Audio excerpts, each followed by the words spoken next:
So yung pagpapalit nila ng speaker dyan ay para lang yan masabi ng mga tao na meron silang ginawa sa House of Representatives sa reklamo at sa galit ng mga tao. Pero ang totoo niyan ay sila lang din yan.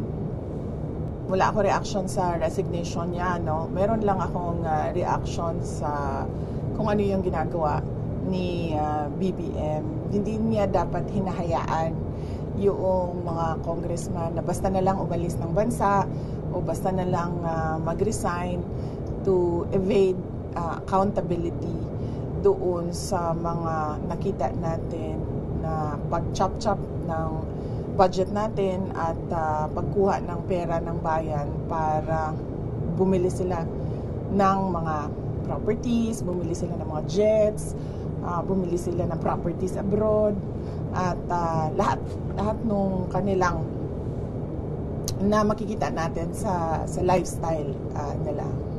Ngayon, VP, pinalitan na si House Speaker Romualdez ni new House Speaker Faustino B. May mensahe ka ba sa kanya or advice sa kanya para hindi na maulit itong mga nangyayari ngayon? Wala akong mensahe kay Congressman D. Meron lang akong i-share, gusto na ibahagi, no, sa mga kababayan natin. I'm sure he is a good person. I've met him several times sa aking mga events at sa aking trabaho, si Congressman D. Si Congressman D ay congressman ng Isabela Province. Ano ba tawag dyan? Hindi ko kasi masabing warlord siya eh.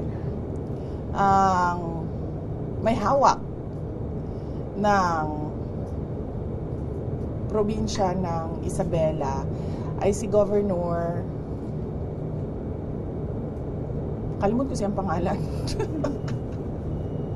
Albano, si Rodito. Ang may hawak ng province of Isabela is si Governor Rodito Albano.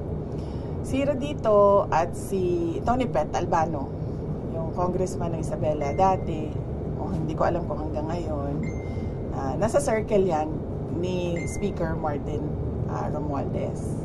Isang grupo yan sila. Paano ko nasabi? Dahil alam ko na matalik na magkaibigan si Tony Pet Albano at si Martin Romualdez. Nakasama ko sila noong hindi ko na rin maalala kung anong taon yon, pero sa kasal ng anak ng isang senador, nakasama ko sila at doon ko nalaman na matalik sila na magkaibigan. Sa kampanya, sa pagkatapos ng kampanya, nung nanalo na at nagtrabaho na, nakita ko na kasama na rin nila sa grupo nila si Governor Rodito Albano. Si Congressman D, kung mapapansin nyo, lagi lang yan nakadikit kay Congressman Rodito Albano.